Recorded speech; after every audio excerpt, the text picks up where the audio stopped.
Good day, this is Professor Will, CBMD PhD. Today is Saturday, February 20th, 2021. It is 5:10 a.m. Eastern Standard Time. Today's research is on mitochondrial function.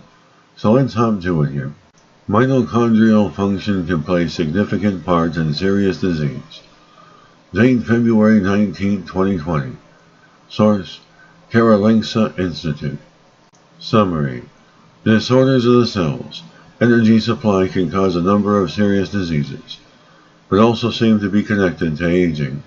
More research is needed on mitochondrial function to find future treatments. A new study shows how an important molecule inside of mitochondria affects their function in mites and fruit flies. The study adds valuable knowledge on formerly relatively unexplored protein modifications. In each cell of the body is an organ called the mitochondria, which converts nutrients and our food to energy. Mitochondria are an essential part of the metabolism, and when things go wrong, we can develop serious diseases. Mitochondrial dysfunction is the hallmark of a group of rare genetic disorders, but can be also observed in common diseases such as diabetes, heart disease, neurodegenerative diseases, and the normal aging process. More research is needed on mitochondria and how they communicate with the rest of the cell.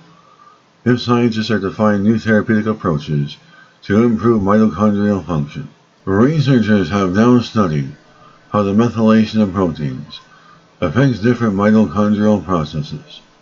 Methylation is a chemical modification in which a methyl group, CH3, is added to a molecule, thereby potentially affecting its function.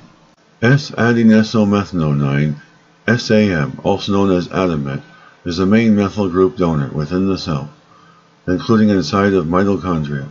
A researcher is interested in studying this particular molecule, since the production of SAM changes in cancer and when we age. By completely removing SAM from the mitochondria of fruit flies and mites, the researchers have been able to study which processes of the mitochondria are dependent on methylation. Earlier studies have shown that both SAM and cellular energy levels drop during aging. The research study suggests a link between these two pathways by demonstrating that low SAM levels can influence mitochondria energy production. The study has identified which of the mitochondrial proteins are methylated and how methylation affects them, and how these modifications might affect mitochondrial function. The researchers also demonstrate the physiological consequences of the lack of such changes. However, several questions still need answering. A research study has provided an indication that some modifications can be modulated by diet, but we need to continue examining if we can change the pathological process for the better. So far, research has only looked at protein changes, but other molecules can also be modified by intramitochondrial SAM. Researchers have to study these modifications to get a better understanding of the role it plays. Good day, this is Professor Will, CBMD PhD, on microbiology, bioinformatics, and pathophysiology. Well, hope you enjoyed listening. Until next time, have a great day.